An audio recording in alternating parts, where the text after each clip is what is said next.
Swinburne University of Technology. Thank you very much, Chancellor Bill Scales, and thank you, Teresa, for your persistence and patience. I must say I am greatly honoured to have been invited to join Michael Liffman and his team at Swinburne University, and particularly gratified that the Trust, ANZ itself, and the Trubie Florence Williams Charitable Trust were able to invite me, shall we say, to this occasion. I'm also grateful to all of you present here tonight who've taken time out in a very busy week. I can appreciate that you don't have much time to spare, so I shall try not to waste what little time has been granted me. I shall speak for about 30 minutes, and I have a text, so I shall need to stick to that if you'll forgive me. First, a few words on the title and the topic. In selecting a title for the lecture, I was tempted to opt for Just Do It, give the boffin something to measure, but for fear of copyright infringement, settled on the term Action Philanthropy in place of Just Do It. But in fact, by Action Philanthropy, I mean Just Do It. And why this topic for a commencement lecture? I recently returned to Australia to take up the Trubie and Florence Williams chair at Swinburne, and over my first few weeks in the position had an opportunity to meet with people in government, in business, in non-profit service delivery organisations, and in university research centres to sound out their views on philanthropy and social investment here and abroad. To be sure, it was a limited sample. Still, what I heard was in some ways disturbing. First, I learnt that philanthropy, according to some of those whom I consulted, counts for very little in this country. Its contribution to national well-being is said to be dwarfed by other players such as government and business. From the press, I read that our private donors are allegedly hypocritical, self-serving and idiosyncratic, and work to undermine social policy when not threatening democracy. As philanthropy has no impact in this country, I was told, it's a source of disappointment, even to its supporters. Second, I heard experts extolling the virtues of impact measurement of one kind and another, and proclaiming that no player in the social sector, lacking a detailed social impact report, could be taken seriously. Now, there may be some foundation to each of these claims, but it struck me, then and now, as puzzling that philanthropy should be so little known, understood or appreciated in a country with such a rich history, a strong tradition of charitable giving. And it's not self-evident, it seems to me, that the level of public regard for philanthropy is in any way related to the availability of social impact reports. Outcome reporting and impact assessment are chiefly learning tools for strategic donors or aids to public communication, among other social investors. There seemed to me a mismatch between what I was hearing about philanthropy and what I was told about the value of monitoring, evaluating, and reporting of outcomes and impacts. And it's this mismatch that invited reflection on what I'd learned about philanthropy and impact reporting here and abroad.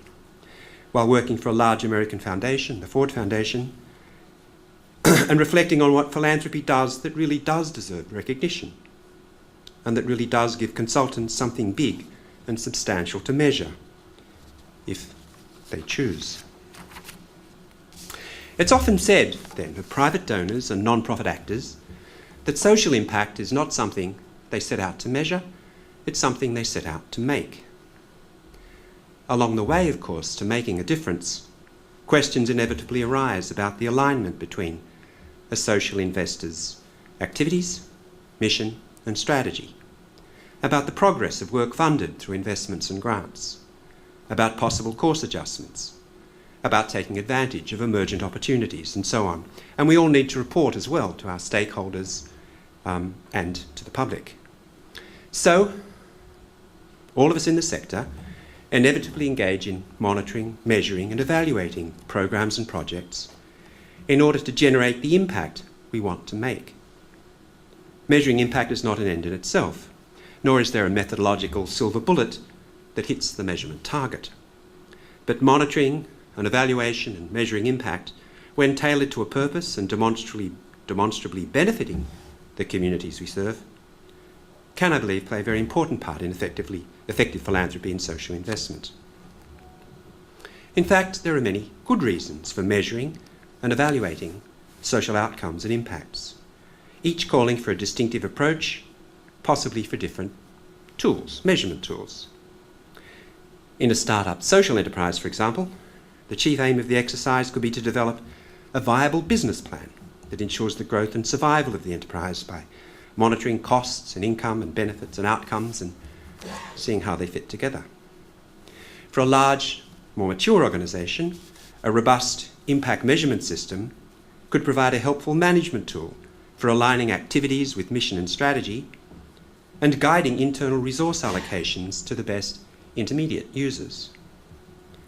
For other organisations, measuring and evaluating outcomes could serve as a learning tool, helping to improve practice. For others again, it could help to flesh out communication strategies by identifying success stories of the kind that boards and the public appreciate. But for many service organisations, I believe, the aim is probably to meet growing demands from funding agencies and donors for quantifiable impact measurements as a condition of further funding, in competition with other organisations that may not be able to summon the kind of data that impresses funders.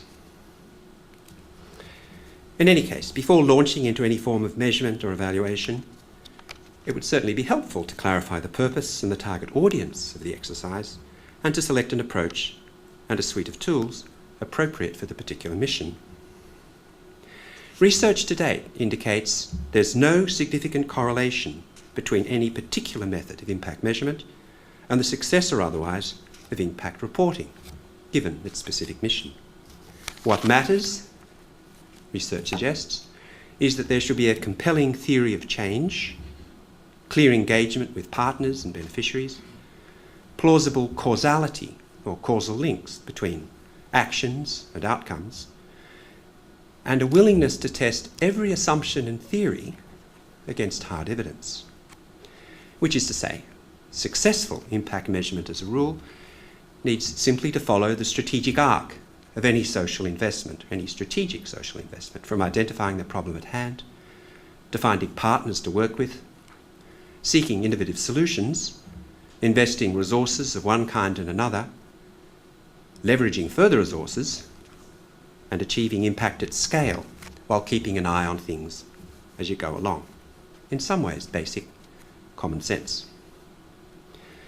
Measurement aside, we're also under pressure to communicate our impacts, partly through public pressure for greater accountability, and partly from fiscal pressure to, as they say, squeeze more out of existing dollars. Or again, as they say, to take those tough decisions about spending. As Paul Ronalds of the Department of Prime Minister and Cabinet explained only recently, and I quote, "The current fiscal crisis is helping to create an environment where certain central agencies like the Department of Prime Minister and Cabinet and Treasury are particularly interested in evidence of social impact. The fiscal environment is pushing us all in this direction. It's making it much more likely that those organisations that are able to demonstrate their impact with robust evaluations are going to get increased funding." End of quote. Those that can't demonstrate their impact through robust evaluation will presumably find their funding reduced or eliminated. Private social investors, corporate benefactors, and some foundations apply pressure from a different quarter through outcome-based commissioning. To satisfy this expanding social finance market, influential voices are advocating that outcomes and impacts should be measured in a common currency, so that social investments can be channeled efficiently to the best performing non-profits in the social market. The analogy, of course, is with financial markets, where openly published information on dollar returns on investment, standard ROI, is considered essential for valuing firms. In financial markets, it's true, comparing reports on investment returns is a useful tool for efficient allocation of capital. Similarly, the argument runs, a common currency that enabled shared information on social returns on investment would ensure that capital would be allocated most efficiently to non-profits best able to generate social profit. That's the argument. Either way, in this winner-take-all evaluation competition, some non-profits will prosper, others will fall by the way. This is intrinsic to the design. Pressure from government and some social investors for cost reduction and risk minimisation implies efficiencies of scale to reduce unit costs and bureaucratic processes to limit risk. Hence, a robust evaluation is one that assists funding agencies to minimise risk and achieve economies of scale. As it happens, and we all know this, securing continuing funding is the predominant concern of a majority of managers in the social services sector today. When managers hear authoritative statements that future funding depends on successful impact reporting, they're bound to channel their efforts and resources into impact reporting. And with human and financial resources already stretched to the limit, as few social service contracts cover full cost of delivery, resources need to be diverted from just doing it, from doing it and measuring it, or just measuring it. A new risk then emerges when what comes to be valued is the quality of the evaluation or the robustness of the evaluation exercise, rather than the quality of the work or the contribution. Research, general research, shows that the temptation to gain performance indicators, rises when these indicators serve as guides to resourcing institutions or to rewarding or punishing individuals, rather than serving as guides to improve performance. Common sense is the best antidote to gaming and distortion, and no doubt common sense will prevail. Given, then, what I take to be the risk aversion and bureaucratic impulse that shapes this reasonable demand for impact reporting, should private donors, particularly estates, trusts, foundations, follow the trend among governments and some social investors to shift their emphasis from making impact to measuring it? I think not. And I'd like to support this position with a couple of case studies, or reference to case studies, drawn from my time with the Ford Foundation. Sometime into my term as China representative in Beijing, I met up with a retired diplomat with deep experience in bilateral government aid programs. We got to talking about the respective legacies of one particular national bilateral donor in China, a national donor, and the Ford Foundation in China. Now, one of these institutions was a government agency, the other a private donor. But in many other respects, they were quite similar. Both had been operating in China for 30 or more years when we met. Both had covered similar fields of programming: poverty alleviation, development, governance, law, civil society, environment, education, and so on. And each, curiously, had invested a similar dollar figure in the $300 million to $400 million range over those 30 years. So comparison was tempting. The government agency, I should add, was not known as having had any long-term impact in that space. What was Ford's time frame for measuring impact, he asked me. 10 to 20 years, I said. How do you measure impact over such a long time frame? I explained that Ford typically monitored projects as they rolled out.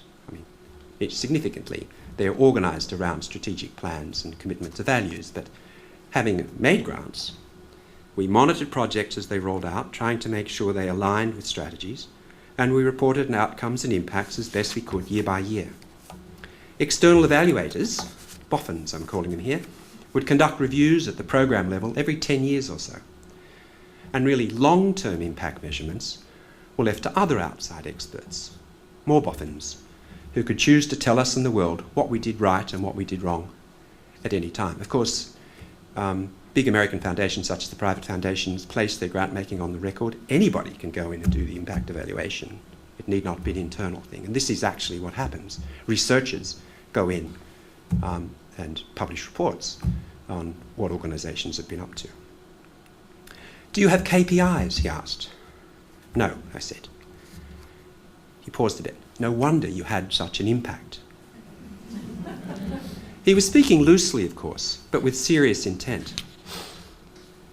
That particular government agency, as I said, is not known for having had any long-term impact, although it spent a lot of money in China. Had plenty of KPIs. Any outsider looking back on initial Ford investments in China 30 years ago would find they paid extraordinary social dividends in the long term. Today, perhaps 50 of China's 100 most influential economists advising government and industry are graduates of the Ford economics program of the 1980s, known as the Futaba. The same could be said for the most influential legal educators and law firms and international relations advisors in China today, or more recently, for Ford's impact on the development of the non-profit and philanthropic sectors in China.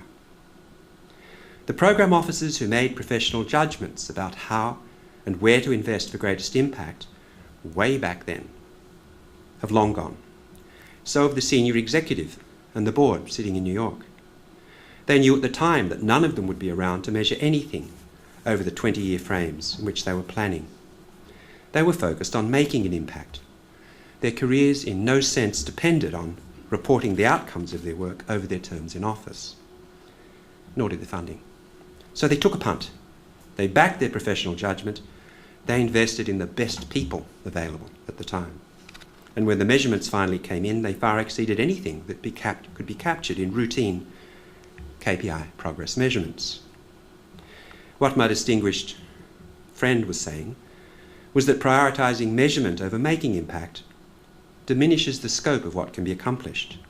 And as for measurement itself, prioritising short-term indicators over long-term ones diminishes the spectrum of the possible. Now, to be sure, the bigger American foundations do have reasonably robust monitoring and evaluation structures and programs in place. They have programming strategies, logic models, theories of change, matrix structures for monitoring alignment and compliance, and results reporting mechanisms. These rarely work perfectly, and sometimes barely at all, I'd have to confess. But perfecting measurement processes can be a distraction when the purpose of building these robust monitoring and evaluation systems is to assist program designers, commissioners, and partners to learn lessons from their oversights or their extravagances, to adjust their approaches and targets, and to take full advantage of the opportunities that arise through emergence in the course of their work. The view generally is that an evaluation system works best not when it's perfect, but when it best helps make impact. All of these factors came into play while I was working with Ford in China. I was fortunate to be in a place and at a time when innovative ideas, once-in-a-lifetime opportunities, and a new generation of leaders were emerging together across China's social landscape. The social sector was a vibrant laboratory of social innovation, experimenting in everything from non-profit service delivery for poor migrant workers to cities, to building digital philanthropy infrastructure. To be part of this as a donor meant swallowing hard and just doing it. As an office, of course, we had to report on our impact, and it was clear from the outset that our impact was not ours alone. It was largely that of our partners, and hence that lifting their performance would lift ours. So we work with partners to clarify our respective values and intentions, to identify problems and opportunities, to explore innovative ideas and methods, thinking way outside the box, to leverage additional resources, and to go for impact on a scale that's really only possible in China. Our strategic planning exercises and our outcome impact measurements were all aids to improving our performance and that of our partners. And an organisation such as Ford must distinguish between its own impact. While recognising the relationship between its own impact and that of its partners, it also needs to distinguish between the two and to articulate convergence among multiple levels of impact through the selection of units of impact analysis. I mean, what exactly is being measured here? That's a critical question. Should the unit of impact analysis be the partner grantee? Should it be the project? Perhaps a project cluster or partnership cluster, together engaged in collective impact, or in what's called an initiative cluster of 20 or more projects, or a program cluster of several hundred. The Ford Foundation at any one time is spending $500 million per year and operating, how many grants? Several thousand projects and grants at any one time. In distinguishing between its own impact and that of its grantees and partners, a private foundation like Ford is at liberty, as governments appear not to be more demanding on itself in measuring performance than on its partners when it asks them to account for themselves. Indeed, partnerships were at the heart of the business. Ford's own tagline is, and I quote, "Working with visionaries on the front lines of social change." I found that difficult to translate into Chinese. Visionaries came out as dreamers, and it didn't go down all that well. But in English it works. The foundation doesn't count itself a visionary. It sets out to help people of vision by drawing on two distinctive features of private giving, often missing in market mechanisms and government operations. These are risk-taking and innovation. Let me give another example. When Muhammad Yunus approached the Bank of Bangladesh in the 70s to expand microcredit services to the rural poor through his new Grameen Bank, the Bank of Bangladesh could not unreasonably, declined his request for core lending. The bank's board and management considered lending to the poor inconsistent with its duty of care to depositors and shareholders to ensure the security of their investments. No government agencies or bilateral, that is national aid donors, came forward either. So Yunus approached the Ford Foundation for an $800,000 loan guarantee. This is back in the 70s. It was no small sum. As security against commercial loans, not a grant, but a social investment. He offered to pay it back if it worked. The Ford Foundation had been making what are called program-related investments, or PRIs, in the United States since the late 1960s. PRIs are permitted under the US Federal Tax Reform Act of 1969, Section 4944, which allows private foundations to make social investments for which the primary purpose is to advance a charitable cause. The Grameen loan was a standard PRI under the 69 Act. Ford offered Yunus the loan, and as we now know, he returned the loan in full once he demonstrated the commercial viability of his microfinance model to banks and to the market. In a case study of the Ford Foundation's dealings with the Grameen Bank, Harvard University professor Stephen Laurie notes the case illustrates that most innovative ideas do not come from within the circle of the donor community or from their boards, but from among the people living and working close to the problem at hand. Social justice donors in particular need to keep their ears close to the ground and be sufficiently humble to recognise they don't carry solutions to every problem with them. The best of them then bring resources, an open mind and an appetite for risk. In this case, a private foundation carried the risk of somebody else's social innovation to the point where the innovation could get to market, in a style of philanthropy that would be considered innovative even today, 40 years on in many parts of the world. Done well, a strategic risk social investment of under $1 million can have a beneficial social impact measured in the hundreds of millions or billions over time, as in the case of the Grameen Bank. Taking risk, of course, means accepting the risk of failure, as well as holding out prospects of returns on social investment. A healthy risk appetite is nourished in donor regimes that can tolerate and accept disappointment. Not all can. Even growth in social investment vehicles, such as PRIs, can work to reduce risk appetites if left unchecked. So an innovation in the way capital is allocated for social investments should not itself be mistaken for a social innovation. Social investing may be a form of financial innovation or social impact investing, an innovation in the way capital is made available for social ventures, but it may or may not actually support high-risk social intervention. An insistence on hedging the security of corpus investments and on securing reasonable, if sub-market rates of return on investments could in fact act as a risk inhibitor by limiting social impact investments to dependable winners and diverting resources from messy problems to straightforward ones that are more amenable to predictable solutions. By contrast, old-fashioned philanthropy, for want of a better word, those associated with trusts, bequests, foundations, donations, old-fashioned philanthropy faces far fewer constraints on innovative programming and projects than other forms of social investment. Unfortunately, it does not always take full advantage of this strength. Too often, as its critics point out, philanthropy, and I quote one critic, weeds out revolutionary ideas to limit risking scarce resources. While this is understandable on some level, foundations and corporations will see very little innovation when they take so few risks. Well, where does Australia stand on the spectrum of philanthropic innovation, risk and impact? Few, I suspect, would claim that philanthropy or private social investment should do the job of government in this country. Private donations contribute only a fraction of the cost of delivering universal health care or public education.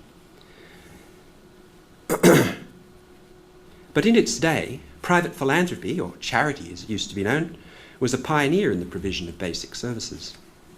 In the Australian colonies, private charities led the way in supporting public health, public education and general poverty relief, in addition to other public goods.